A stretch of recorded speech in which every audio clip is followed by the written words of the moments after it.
Boom. Okay, there we go. How's it going, Jesse? Hey, Justin. Or should I call you Vagabond Dog, or do you It- prefer I Justin? don't know. Whatever one comes to you easier. What do you envision, or whatever works. You can call me Justin. It's fine. It's my name. I hate hearing my name. It's a Okay, weird yeah, it's a weird quirk, but I'm getting used to it. Hello, yeah. hello, everybody in the chat. Welcome to another episode of Vagabond Dog Industry Chats. This week we have renowned Canadian artist Jesse Jacobs. Recently created or released a brand new game called Spinch. Um, I hello, welcome. Um, how are, Hey, Justin. Thanks thanks. everyone for watching. Yeah.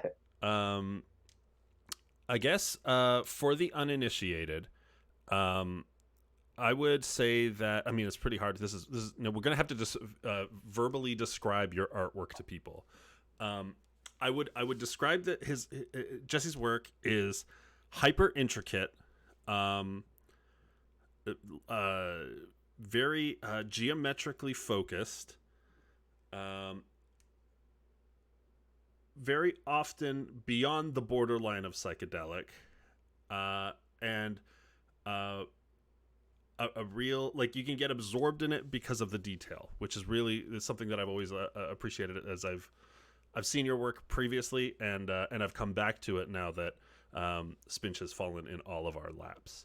But when I'm curious to hear it from your own mouth, how would you explain yourself and your work to the people who have no idea what we're talking about right now?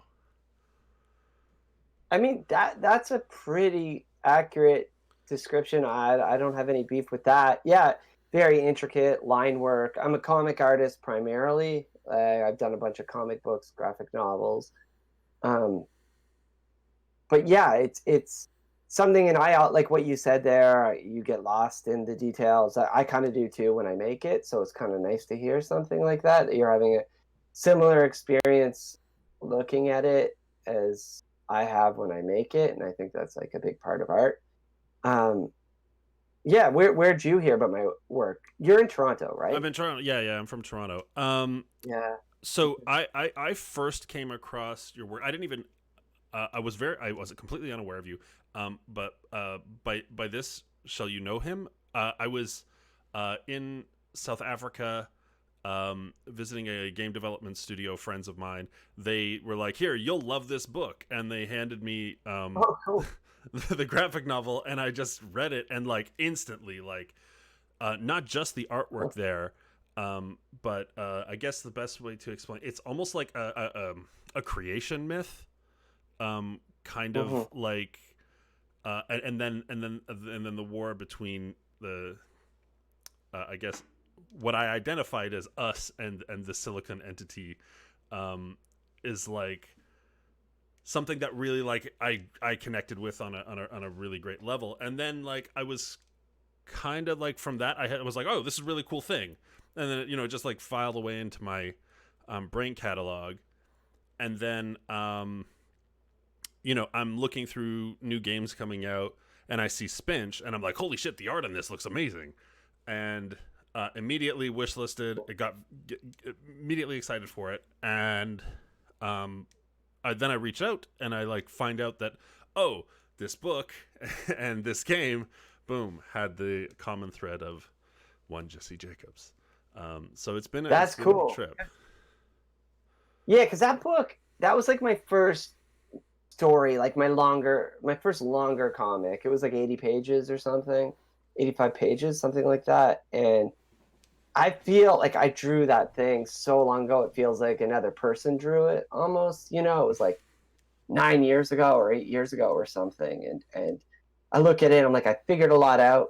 I'm still proud of the book. But it's cool that you looked at Spinch and made that connection, because I feel like they look very different, but maybe not to somebody that like didn't make this stuff.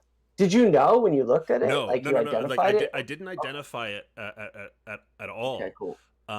It was when I like started looking into. I was like, I wanted to know more about the artist behind Spinch, and then I Uh-huh. found out that, oh, it's like, yeah, because I mean, like, while the geometry and the line work and the detail are up. Like, I mean, it's very clear when you see them compared side by side. It's the difference in color, I think, that like makes it Mhm, like hard to like immediately associate the two. You know, mhm. and apologies, I haven't seen the rest of your stuff. I'm looking on your page now, and you've got four other comics or graphic novels that all have a very like distinct uh like they've got your style, but they also have like very different elements to them, which like it looks like Crawl Space has got the most Spinch-iness to it with the Mhm. vibrant colors, and then They Live in Me has got a more, you lean more into the geometry, and Safari Honeymoon is like that hyper organic kind of thing, which is very Yeah. nice. And I'm very curious to go through these now that I have made this connection that there's. Yeah, yeah. It's I don't know, when I make comic books, like the visuals drive it all, and I just want it to be like this one singular thing. It's part of my body of work. You're going to be able to connect it because the line work's very similar. I only know how to draw in one real way, but I can like branch out from that and kind of expand on it. And I just try to go down different alleys when I'm making a book like that. And I think probably when you look at those books together and like compare them all, the color is the thing that mostly drives them apart. It's like the palettes, and like they each have such a distinct palette, and I want that. Like I don't want to make another book that's all green because I did Safari Honeymoon. It's a green book, and then Crawl Space is the psychedelic book that I made, and that I started drawing that, working on it at the same time that I was working on Spinch, so that's why they have such a similar vibe to them. It's that rainbow weird thing, and obviously video games take, man, I thought making graphic novels took a long time, but making video games takes way longer. And so, Yeah. Crawl Space feels like history to me, and Spinch just came out last week, so Interesting. Like what's the time difference? Like when did Crawl Space release?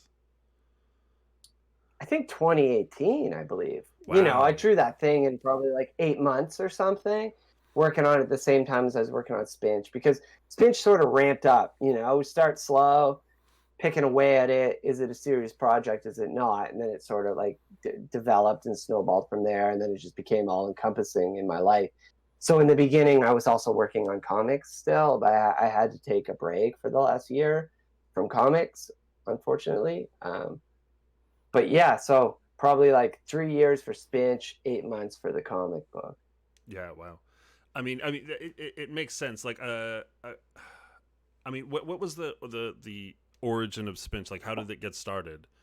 And at like what level were you involved with it right from the outset? Hmm. Yeah, Queen Bee. Like I knew the people that started Queen Bee Games from PEI. It's just like a very small game studio. They had made one game before, and I knew them. Like my old girlfriend was good friends with Kathleen Cassidy, and she was like the one of the partners in the company, and she was following my comics and animation work, and just like approached me to do a game. And I saw it Interesting. as a way into a world. It sounded interesting. I love doing new things, so I just did it, and then we like got a little funding, and it just kept going. It became my life for the last 3 years. Right. I mean, so like, I guess that time difference. If Spinch had 2 years extra on top of after the release of Crawl Space, is that just like were things just being like where usually you don't necessarily need art at the start of the project, a game project, in order to get the fundamentals of the mechanics and like the world working. Like, what were you doing in those early stages, versus how did things change as you got later into it? I did more than just the art. Like I did a lot of the level design and just sort of like drove the project, and like people came and go. Like from the project, I was working with one programmer, he went, and then another one came. So it was sort of like I was like the glue on the thing, like the one steady element from it and like took over like level design. And because it was sort of like with the game, I really wanted the drawings and the art to sort of like drive the way the levels were laid out. You know, it wasn't just I was given this like game with just a bunch of like symbols where I had to put art over top. It Right. wasn't that at all. It was sort of like the two things sort of like informed one another the whole time. It was very like an experimental, I think, unusual approach. I don't know the game development world very well, Right. but it was just the way we made it, you know? It No. was but I was there like that whole time just being like, okay, well maybe we do this, maybe we put more checkpoints in, maybe we, you know, just kind of there on like a lot doing like feel like wearing a lot of hats, I guess. Right. It's yeah, I guess for such an art forward project, like that's kind of the way you do want to go about it. Like I mean, there's a million different ways to make a game. You know, Sure. if you go into like the world of like triple A, like everything is tightly controlled and like managed and everything, you're gonna end up with a project that like it starts off where art is in concept phase for like years, and then Hmm. after everything is built, then it starts to filter in. But what impressed me the most about Spinch's art is the like um, pixel exactness of it. So Hmm. like nothing was like this happens a lot of times in games where like you'll have some sort of pixel art, but it doesn't stay true to form. Like the Hmm. size of a pixel can change. And I was They zoom in, zoom yeah, out. yeah, Yeah. exactly, right. Or you scale things, and it really changes the way that the artwork works. And like that's great for efficiency and when you're trying to like um, add certain effects or whatever. Because if you don't, then you're going to have to like actually frame by frame, you know, Hmm. make these adjustments. So I'm curious to hear about your transition into this world of pixel art because you got so much of it right, and it was really really impressive, especially to hear. Like, had you worked on anything that was pixel art before, or were you? Is this your first effort? It's my first. It's my first. Man, no, I appreciate you saying that. I guess like when I first started, like when I was first approached to make the game, they were like, make it look like one of your comics. But to me, like I hate things that try to look like other things. Like I wanted it to look like a video game as Right. I envision a video game. I don't know. Like grew up, like I'm getting old, you know, I grew up with like original NES and SNES. So I wanted it to kind of have that vibe. So I wanted it to look like a video game. And that was like the best way to do it. And I know like what you're saying there is like when pixels get bigger and smaller, when I see that in new games, man, I'm allergic to that. Like I do not like it aesthetically. I don't like it. And like it works and it's very forgettable if you're playing a good game, but I'm such a visual person and I couldn't do that. So I had to just sort of like animate it all. I just did it. You know, like whatever. Right. I'm just gonna sit there and like put in the time, like a lot, like which I'm used to doing. I like to work, so I'm curious. Like, what sort of tools did you like? If you're jumping into pixel art for the first time, like, what did you gravitate towards, and how did you start learning the process? oh, I mean, I just use Photoshop for all of it, For even the yep. animation, because they're simple animations. Yeah, very simple animations. You know, it's just like looping characters like 8 to 20 frames or something. Some stuff got a little bit more intense, but I thought Photoshop was perfect. I'm used to using Photoshop. You know, I'm really quick at it. And, you know, I had like my guides going when I was making the game, just like, here's what a circle looks like at 164 pixels. I had it at every size, like a perfect circle. So when I needed to do that sort of like rounded rainbow gimmick, I could just like grab it. And I had, you know, I started banking a library of things, and it just became like, it became sort of efficient compared to comics where I don't like copy and pasting with comics. They like everything's hand drawn and you know, it's very labor intensive. So it was like kind of refreshing to be like, this game's taking a long time to make the art, but once I have the library, I can just kind of pull from it Right. and it actually, you know, it's not like a sin like it is in comics to use copy and paste or something. Yeah, I mean, yeah, you get like a box is always going to look like a box in pixel art, no matter how many times you redraw it. Um, Yeah, and it kind of looks cool. Like that's what games look like. They're patterns, they're tiles, they're, that's what it's supposed to be. I mean, actually, now that you mentioned tiles, I'm curious to get into a little bit more of the technicals. Did you use a lot of like tile systems, or did you produce tiles for the maps, or are they like whole big art pieces? They're whole big art pieces. They're whole big Yeah, art pieces. yeah, they are. They like we tried the tiling thing. It wasn't working well. I am, like I said earlier, like a control freak, and it just was. I wanted to tinker with every little part of the game, So I kind of like laid out just basically all the art. We had, it was just sort of like this has to look like this has to look like this in every little area. It was Right. very particular, and it probably sounds insane to someone that makes games, but I never made a game before, so it was just sort of my approach to doing it. No, that's where unique games come from. Is when either I got into this business not knowing how to make games either, and like the Mm-hmm. when you don't know, you have to like invent your own solutions and you find your own path, and it's a really, I mean, I guess it's probably the same in art, right? Like you just do your thing until it becomes a thing, and Mm-hmm. that's how style develops.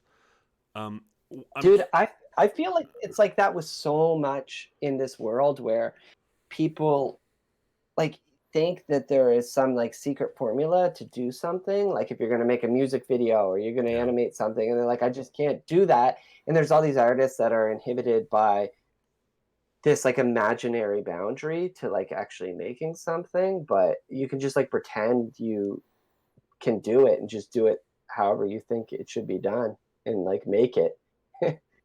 yeah. The hard part is the effort and the patience. Like a lot of people I Mhm, find, especially in game dev or in movie making, I think it's the worst. But people get hung up on, oh, do I have the right hardware? Do mhm, I haven't? And sure. with programming, it's like, oh, I haven't learned every possible thing that you need to know, and it's like that's not the Mhm. best way to get it done. I always advocate Yeah, for yeah. you just solve problems until you're done, and then you've got your Have you thing. have you ever seen have you ever seen that movie about Wayne White, the artist Wayne White, called Beauty is Embarrassing? They have it No, on Netflix. He like worked on Pee Wee Herman. He made like the Smashing Pumpkins video, that really awesome one with the hot air balloon and gotcha. stuff. And he was like that. Like when they were asking him to do things, he'd just say, "Yeah, yeah, I know how to do that." And Right, he'd just like figure it out as he did it, like make some stop motion thing. And I try to approach like projects that way. Like with the video game, I'm just like, yeah, yeah, I'll try that. We'll do it. right. There's a whole notion that the fake it till you make it thing actually works, but it's like It's the real. That's real. it's It scary how is. real it is. It makes you kind of also think about, like, wait a minute, is this what everybody's doing? Man, I went to high school with this dude, and he just started like an Instagram. Like, how many people want to be like Instagram stars with Hmm. food? And he was a food photographer and a chef, and like the guy, like he's not really a chef. He just started taking pictures of food. Now he has a Netflix show, and it was like Jesus. completely fake it till you make it. Yeah, yeah, I can't believe it. I'm like, he's actually successful with this, and he faked it till he made it. I So think I did too. then where does this illusion that there are people not faking it come from? Are there people who aren't faking it? Are there actually good people? Like there's nobody's perfect, but like, are there real professionals Ooh. in the creative world that aren't faking it to some degree? Oh yeah, no, you can only fake it till you make it if you actually have some talent, I think. I think you do actually need to work hard. You have to have a work ethic, and Right. there's that balance of like talent and work ethic. You can be really talented and just not put in the work, and you're not really going to be successful. But I think the work is like almost more important than the talent sometimes. Right. Yeah, I would agree there as well. Like I think it absolutely helps if you have like the right like you're just framed in a right way to have a perspective that helps you. But like 10 times out of 10, effort and patience are the two things that I think bring projects to completion. Yeah, and even more, it's luck too. Luck is Right. so Yeah. much of it. I mean that's the part that defines whether or not it's success. It's Yeah. that, which is a whole Or nother story. even if you have the opportunity to like do something, it's just like, okay, I had like parents that could like support me to go to art school or something like this. It's just like, I don't know. Yeah. It's hard to put your finger on because I meet so many people. I can only really speak to like the art world in Toronto, like the comics, the indie scene, and a lot of those people that are really good at it, they came from families that, like, they came from good families that had some money, and Right. so they were able to kind of like flex that out and experiment with like what they wanted to do and like follow their path. Right. Who knows where they'd be if they didn't, myself included. Well, I mean, but that's that. I mean, that goes back to like um, ancient Greek awareness of the fact that like art only comes out of like times of bounty, of plenty, right? Like you, Hmm. if you, the reason why these like ancient civilizations that were at the peak of their existence had so many philosophers is because they had all these dudes with the luxury to sit around and like, I wonder, Yeah, yeah, right? yeah, yeah. They had slaves making their dinner. Right. It was cool. There's enough food to go around. There's no anxiety, right? And um, Hmm. as as dark as it is, it's that like that plushness is, I think, what allows art to exist. Um, Hmm.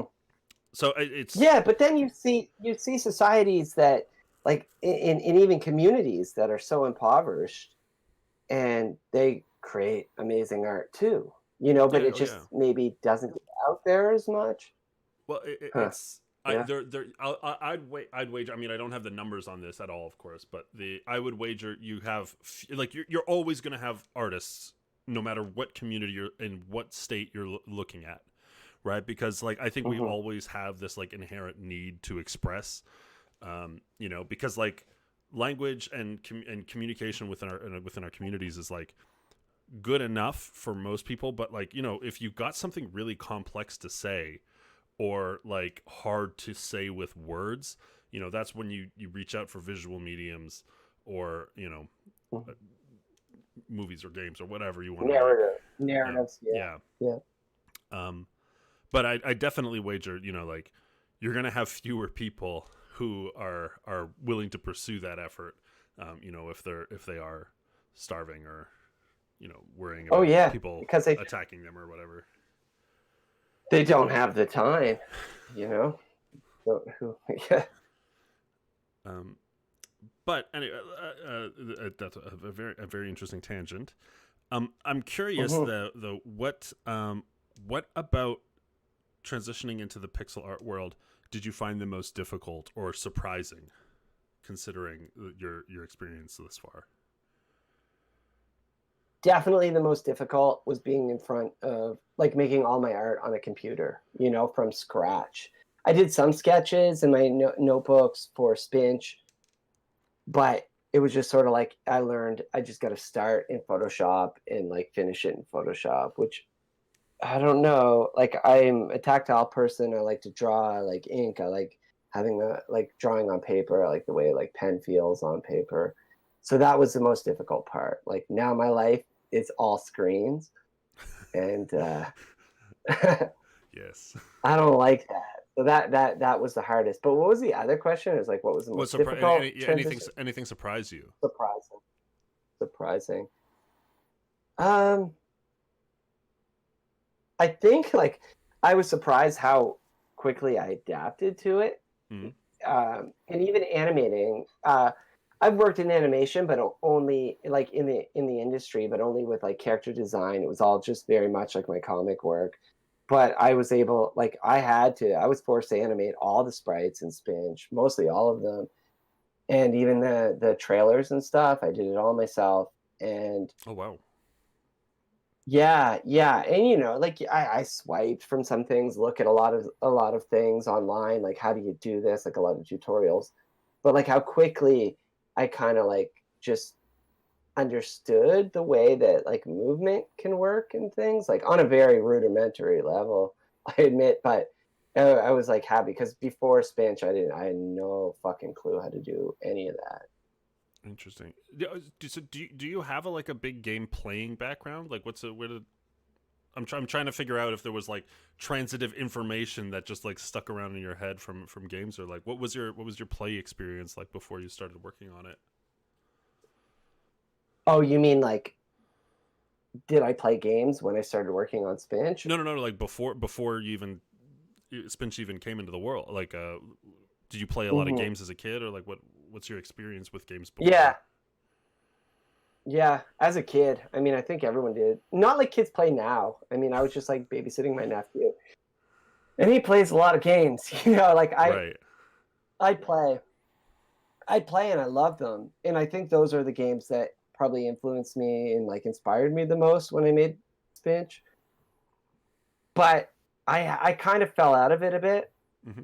I have a Switch, and I'll play maybe a couple hours a week or something. Like I like making stuff, so it's hard to just sit down and play games for a while. Like, and it's weird how I can like make a game but not play games all the time. But I kind of do that with comics too, because I'm just like I only have so much time, so I will like want to make things, and it's like important to be able to see what's out there.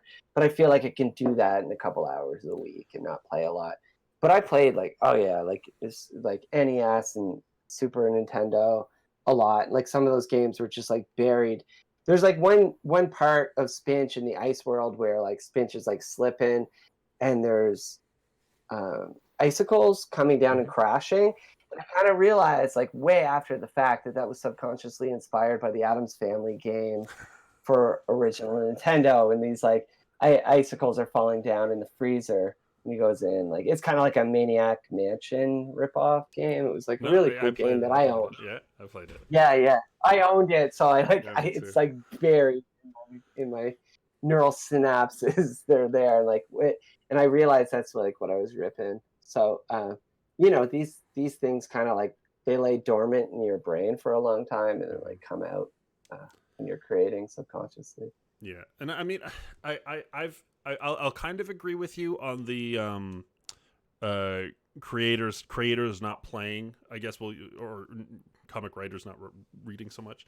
Like when I was working on my last big game, I went through a huge phase where almost all of the 5 years where I like intentionally avoided playing games like the plague, just because it was Mhm. like one it feels like, oh, this is time I could be spending creating things, but also But you like, don't want to pollute the well. You don't want to pollute the well a little bit. yes, You want to exactly, keep right, your like like you want to still enjoy like the stuff, but also like the fear of like um if I see something that like somebody else is doing that's even similar to like something I wanted to do, then I'm like Mhm. immediately throw that idea away, Yeah, even though the yeah, end yeah. product might be like completely different, like Oh man, I know that feeling. And that, like, I was just talking about this with someone recently. How, like, even when I read, like, like absorb any sort of entertainment, even if it's not what I want to put out, like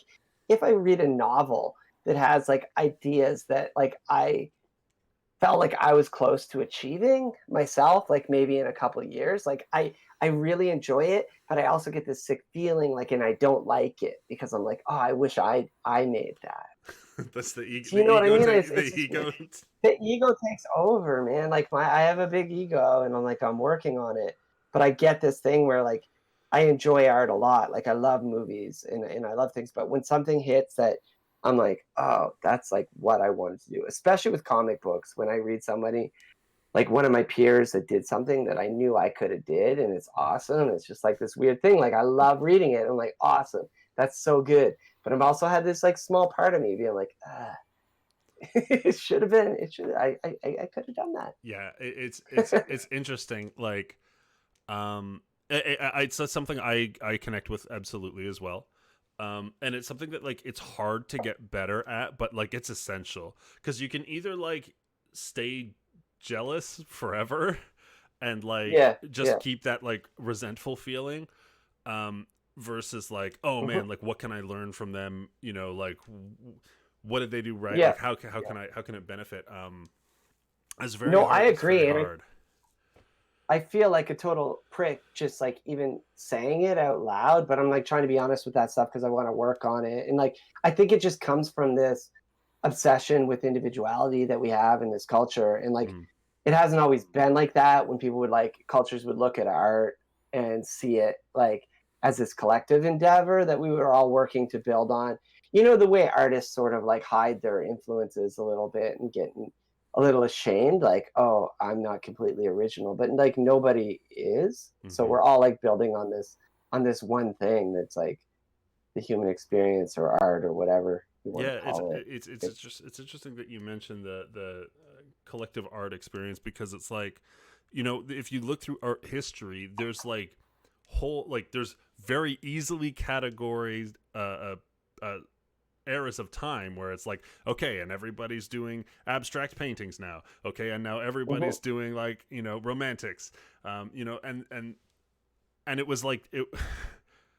Maybe they all Da Vinci is literally going through had the same anxieties about creativity that we're talking about right now, but like when you look back in hindsight, like how much they were all taking from each other at least, or mm-hmm, because they weren't yeah. like, hey guys, we're gonna build an art period now. It's like, no, this is just the stuff that like fell out of the collective Yeah. consciousness at that time.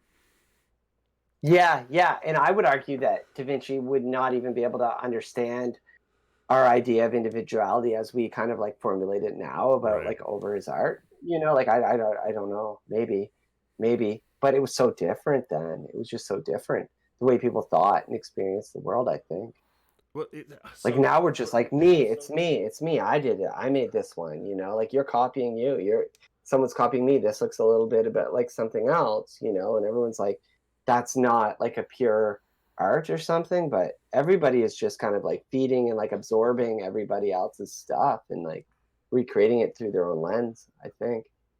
I think part of that desire for to be unique comes out of the fact that there are so many of us now, and with so many of us there are so many creators now. Hmm. It's not like you can be, you're in your village of like 2,000 people and like, yeah, you've got like six artists there. No, we're in Hmm. cities of millions of people now, and Hmm. that desire to feel unique, it gets stronger the more insignificant we become, to the Hmm. in that respect. Yeah, yeah, no, that kind of resonates with me. But also just like living in capitalism and like you're Right. and just with the idea of copyright and like we just kind of, you know, like it's actually life or death to have ownership over your creations and things. You know, if somebody like makes money off your work in some way, or if you perceive it that way, it's almost like stealing from you or something. Yeah. Well, man, like there's a whole tangent we can get in onto about like where copyright is heading and the changing notions, because like the internet culture, meme culture, and how it's like, just, yes, we just take everything that we want, and it, because now we're not like, everything is just free. It's just like, here, like memes are like infinite free content that steals from Hmm. everything. It's just Hmm. like a big bucket of water in the Kool-Aid. Yeah, Like it just dilutes it yeah, all. yeah. It's kind of awesome to see. Like I like it, and it's weird to see how it's how this like entrenched system of like ownership and capitalism is like trying to deal with that with like a Mm. system that just allows like it's like a free for all, which is actually I think in my opinion the natural order of things. And and this idea of like we own this and we own that and you can't use like Mickey Mouse in your comic book or we'll sue you is actually like a really deranged and short-lived time in history. Yeah, it gets particularly perverse when you look at the fact that like all of our culture is now produced and controlled by corporations, right? Like if you try and like there are no new folk stories, you know? There's no folk songs. There's nothing that's developed by and propagated amongst the community anymore because we have um, we're in a further stage of society that doesn't permit that anymore because of capitalism and these sorts of things. And so it's insane to me to know that like you can grow up with Superman and Mickey Mouse and Mario being your folk heroes the same way like Paul Bunyan would have been, and you're not Mhm. allowed to like tell that story or do Yeah, anything yeah, with no, totally. Yeah, right. yeah, yeah, yeah, yeah. No, that's a good point. It's trippy to think about too, because it's like these characters are alive. We grew up with them. They're ours more than they belong to like I don't know, fucking Turner Entertainment or whoever the fuck owns these things. And we're not allowed to use them because I was like doing an Instagram comic where I was posting just to take a break from Spinch. I was drawing Swamp Thing a lot, Oh dude. and I was just one of my favorite, probably my favorite comic, Swamp Thing, and then I was like putting a lot of effort into it and thinking about like maybe I'll make this into a book, and like one of my Italian publishers came to me and said like we want to publish it, and I was like no, like we can't do that. You'll get a Someone else owns Swamp Thing. yeah. I mean, and that's the thing. Like, I'm sure that the people who like Alan Moore doesn't give a shit if you're Mm-mm. doing anything with Swamp Thing. It's DC Comics now that will or Warner actually yeah Warner Bros. It will yeah Warner, they'll be yeah, the yeah. ones upset about it, right? And it's And like it's hard because I'm a creator and I should like it's hard for me to wrestle with this stuff because I don't want people to make my I don't want anyone to rip me off for some work I've done. I've been ripped off enough, like mhm. just being an illustrator and comic artist, like I've been ripped off a lot. So I want to get paid for the work I do, but then I also don't like the system that like that that like exists in. So I don't know, it's two different things. It's hard. Yeah, It's hard as a creator. yeah, I agree. I mean, it's very it brings into focus the idea that like art doesn't like particular sorts of arts and certain creators like they don't it doesn't function that well under capitalism. You know, like do you No, do it's you? terrible. We had a guest on a couple of weeks ago who quit indie games completely. Like he had a very successful game and then he's just like I'm out, I'm done. And we had a long talk about Respect. yeah, definitely. Um, we had a long talk about um, the the damage that comes to the craft when you once you start commercializing and like how much that changes the creative process and your personal connection to creating to the point where it made me really realize where I'm at a place now where um, everything I make in games, I'm always being like, well, should I sell this one? And it changes the Hmm. way that I create. And I'm curious if while we're on the topic, if any of that is true for you. Do you have unpublished work that's completely uncommercial, or how do you Yeah, oh, feel I have a about it? lot of it.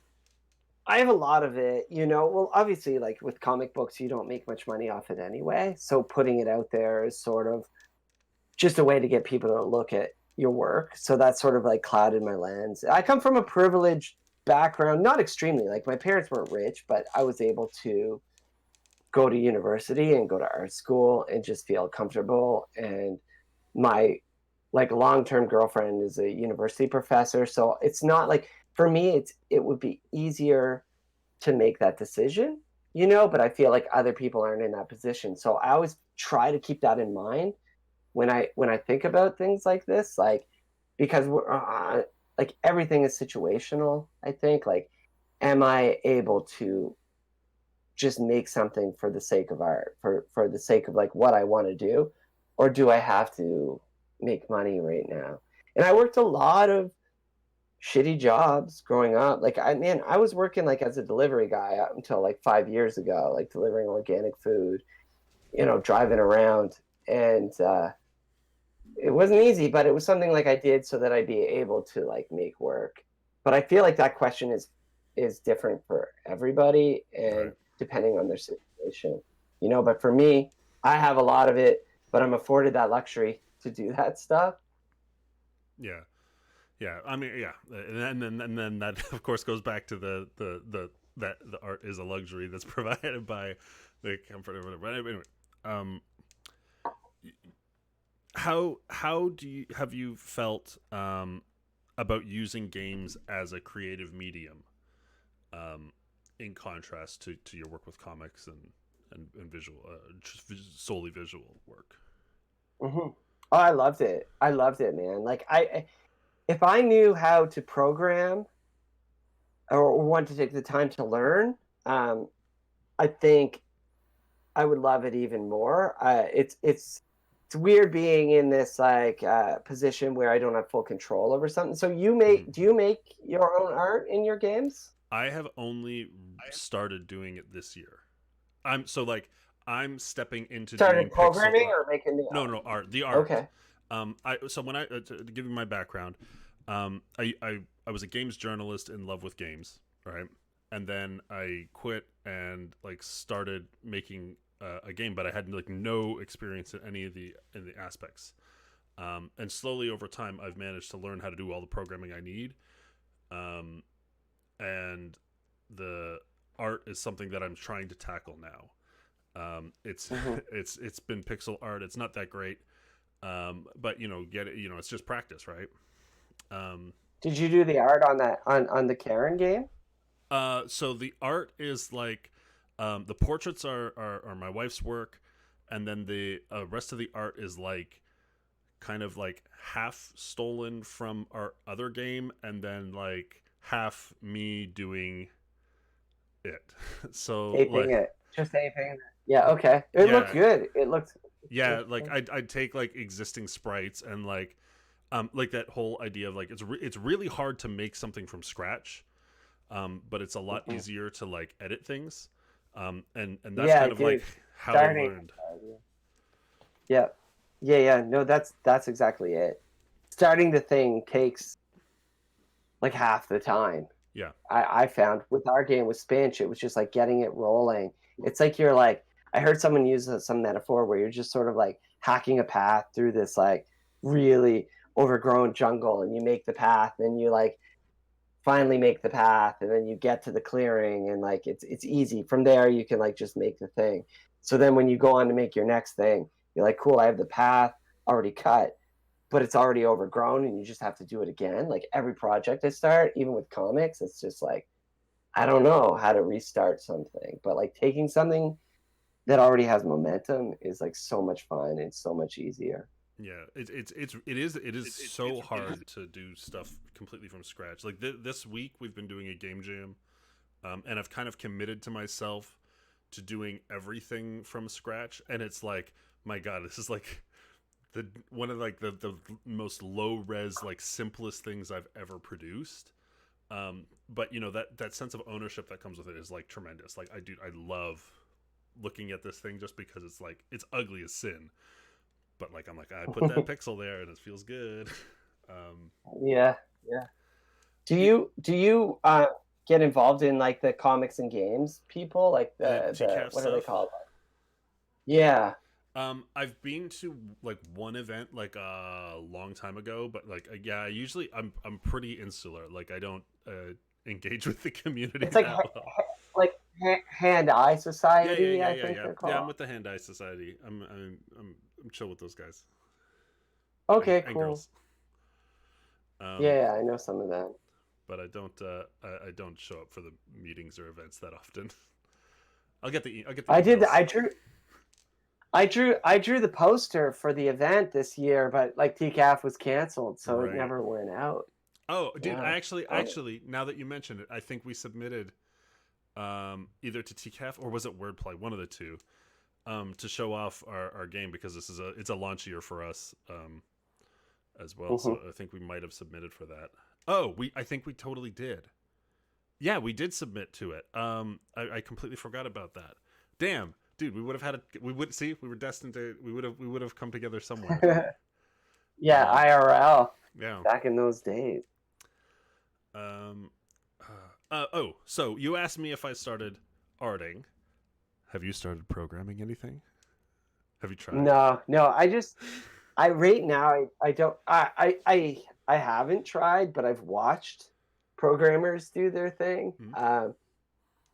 And yeah, no, I feel like it would be something I'd love to. It's almost like you just wish you could like shut off the clock and like go into a hole and just like learn Oh, something, and then like turn it back on and be like, I'm still my age, like it seems like I'm at a point where I want to do other things, with my work.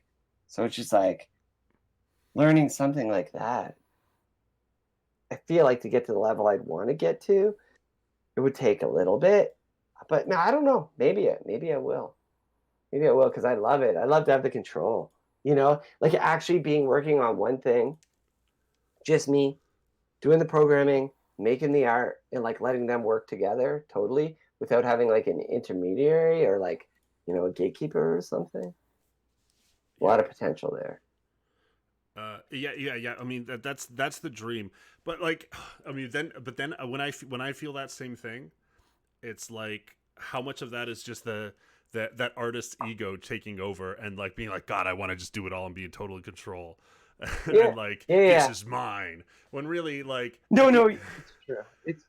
It's true. What I need is just like a programmer that I like that I'm just totally in sync with. Like when we did Spinch, James Kirkpatrick, DC Sahib, the guy that did the music on Spinch, which is incredible. People should check out that soundtrack. We were like simpatico. We knew he knew exactly what I wanted, and I knew exactly what he wanted, and it was just sort of like when you find people like that, and I've had them a few times in my life, in my creative life, that you can just work with.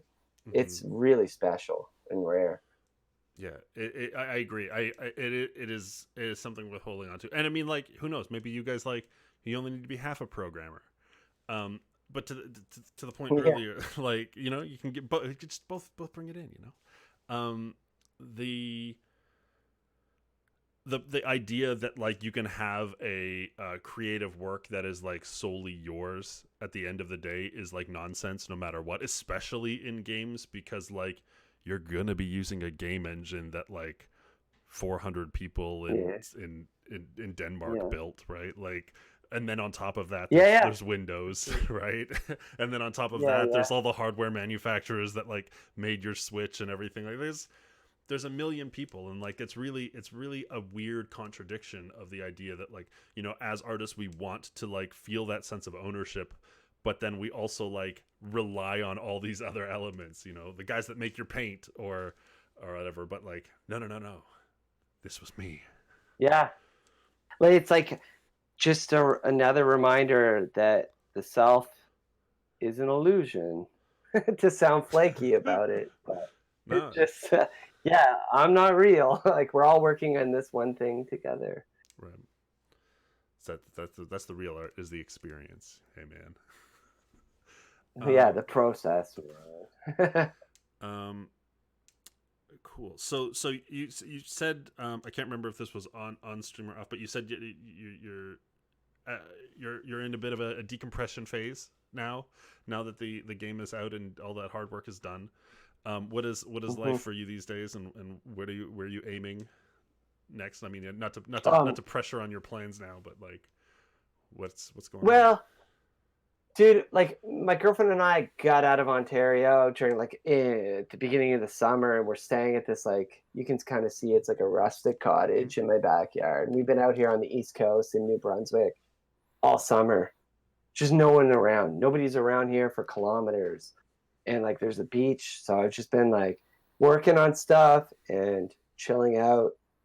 A lot of stuff with Spinch. It was like a stressful launch, as I think every video game launch, maybe. I think this is just par for the course. But like next, I think I'm just going to probably work on a comic book or a picture book or something, and then Yeah. maybe try to make another game after that. Yeah. Maybe. Dude, that's awesome. I mean, like it's really hard, like to stop. I know it's impossible to stop creating, but also to give yourself the time to like decompress after a project is like super essential. Um, uh, Yeah. do you usually take big breaks between comic projects, or is this something that like the strain of making Spinch was significantly more than the others? It was significantly more, that's for sure. But I usually take a little break. I feel like I have to because like a lot of ideas come when I'm just like chilled out and like sketching in a sketchbook or something, and I'll just kind of read a lot and just let my brain have a break from working all the time. But even like post launch, I've still had a lot of stuff to do, like relevant to the game. I don't know. Yeah. You Oh, yeah. know, Yeah. Yeah. There's. I mean, you do shows like this, and there's I'm sure a million uh, PR things to do and all that kind of stuff. It definitely takes time. yeah, little images and things. Okay, we need Yeah. some like cards for Steam, that Yep. kind of Yep. Yep. thing. Yep. Yep. Yep. Cards for Steam are And always the last thing to get done. yeah, yeah. And Acupera, who have been amazing, like I was really lucky to hook up with those guys, and they do it. They would make the cards out of my existing key art, but I'm just like I said again and again, I'm a control freak. I'm like I'm just gonna redraw them, like make them something else. So. Very cool. Before we get to the end, I'm going to go on a completely selfish tangent here, and I want to talk one more time about By This Shall You Know Him, since it is the first place I interact. I mean, if you can rewind your brain and talk to me about how that got started for you.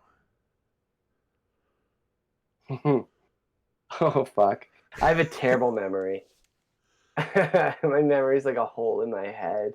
But I think it was just I wanted to. I made this comic before that was actually published by a real publisher, American publisher called Even the Giants, and I'm not proud of that book. I figured a lot out, in it, how to make a comic. But then By This Shall You Know Him was just sort of my next. But I want to make a book, and I just made something that I was interested in. It was like it's total stoner comic stuff, like sitting there just like getting high, thinking about what these drawings I was doing mean and how I could make a story out of them. And I don't know, like I always think about that stuff. I always think about where do we come from, like what's going on, what are we, like I love religions, I'm like into all of them and none of them at the same time, and like spirituality. So I think it was just like a younger me kind of like grappling with what I'm interested in spiritually and trying to like fit that, cram that into a comic book format. I don't know if any of that makes sense, man. I tried my best. I don't Yeah, know. no, It was stoner spirituality.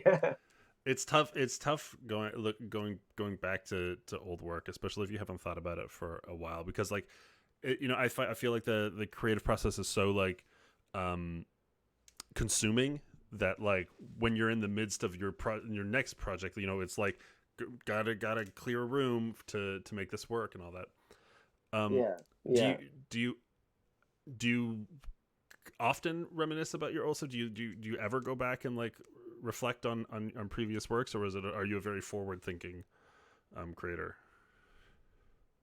Mostly the latter. I don't think about, especially stuff I just did. Um, but I love like yesterday I had to like curate a bunch of images for this magazine that's doing a piece on my work, doing a piece on Spinch, but then also like my comic stuff. So I had to curate a lot of images, and I was like just going through them all, and it was quite enjoyable, like looking at the stuff I did. I don't like looking at stuff that I did when over 10 years ago. I feel like there's actually like a hard border between stuff I can still look at and appreciate and almost like be nostalgic for, and then stuff I'm just like makes me feel sick to look at. What decides whether it's on that either side of that border? Like, what is that border for you? Uh I think it's probably like when I was 28 years old, maybe. I think it's an age Oh, thing. so it's just an age thing, like a maturity. Mm. I think it's like I got better at a certain point where like I don't hate the work after. Like I think there's just this, the wrong side of the tracks or something. Like immature like work that where I was it had to be done. I was like figuring out how to Right. draw and how to like tell stories and like use language. But then, you know, after that I could still stomach a lot of it. Interesting thought. Is there any part of the Spinch artwork that now that you're through the threshold, you're like you feel like I wish I could go back and redo, or is like I often hit this point. What I'm trying to get to is I often hit this point when I'm near finishing a game where like I've learned so much through the process of making it, where I'm like, if only I could just restart and like build the whole thing all over again. Oh, Um, dude. Yeah. That's it. I forget who said it. It was like a musician or an artist who said their mantra was, "It could have been done better." And that's sort of my my mantra every time I finish something. It could have been done better. Uh, it's just I think natural, and I think it's probably healthy because it just means you're gonna make the next thing better, or at right. least like try to. Yeah, but yeah, dude, of course. If I could go back, but then it would be like kind of a nightmare if you just went back. You're like now like Spinch hasn't even started. Start again. Right. Oh yeah, no, right. It's no, it's over. It's over. We're Yeah. done. And then there's also Yeah. there's also that other side of it too, where it's like, I've been writing like dialogue or something like that, and then like computer crashes and I lose, like 3 paragraphs, let's say, and like Sure. rewriting it is impossible. It's just Hmm. not authentic anymore. You lose a lot of the soul that came with it at the first pass. Um, But just do you find you do a better job with it after, like the I second never pass? I never feel like I do. It might be Hmm. better. And edited work usually is technically better. But Hmm. if I had to rewrite 3 paragraphs, I'm dead certain that it was better the first time in my own gut. Yeah. It's Hmm. just the way it goes. I mean, I don't know if there's an equivalent for visual art. It happens with words quite frequently, but Yeah. like how Yeah. often do you lose a whole painting and then try to remake that exact painting, right? Like that's not. Yeah, no, I've lost work on Photoshop before and it sucks like doing it again. But I'm like maybe it was better. I think maybe I just tell myself that so I don't like blow my brains out or something because it's very tedious. Right. I'm getting over it. Getting over it is an important step. Um, Mhm. awesome. What have so I presume you have a social circle that is at least somewhat oriented around comics and visual arts. Am I off base on this? Uh, No, no, for sure. Yeah, like lots of friends that do comics and drawings and art. Not so much games. Like I don't know much about the games world. It's yeah, no, totally. In Toronto, lots of friends that are artists and comics I'm artists. curious what their reception to Spinch has been like thus far.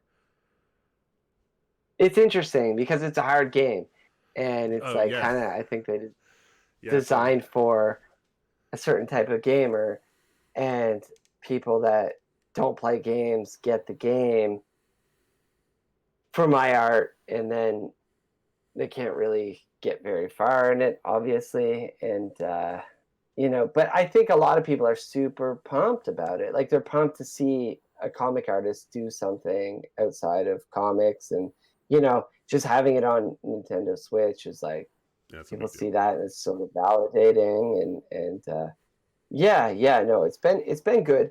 I mean, at TCAF, last TCAF I went to, it was like there was a couple people that like fans that love my comics that were bummed out that I was like doing games because it just meant I wasn't gonna be drawing comics for a minute. Right. But people are into it. Seems like it. Like I love it. I love it when I see like my peers in comics doing like working in animation or doing something outside of that.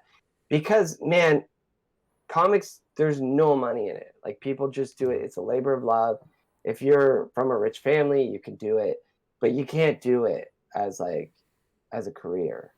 Maybe like one or two people can, but so like anytime people diversify, and I always think of things that way. I think of things on like a material level.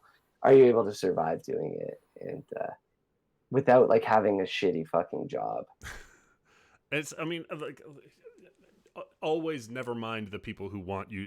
God, there's nothing more frustrating to me than when an audience tries to dictate your creativity. It's like, why are you making this when you should be making that? And it's like, Yeah. you think I'm in control of this? You think I decide? No, Yeah, I'm just going with the flow. yeah. Life decided I'm going to make a video game, and here's Spinch. Please enjoy. It's true. Life did decide. I kind of fell into it ass backwards a little bit. But I always thought I wanted to make a video game, so maybe I was sort of manifesting that for a couple years or something. Yeah, It just happened. but you don't get to decide what you want to do, right? Like that's the thing. That's the thing. Like you people you don't get to you don't get to control what you're into as much as we would like. You know, That's totally true. This is what I like. I can't change that. You know. Yeah. Yeah, no, that's a really good point. I like that. It's true. You can't control what you're interested in. You can't. Yeah. So, you know, it's a fun process making things. Yeah.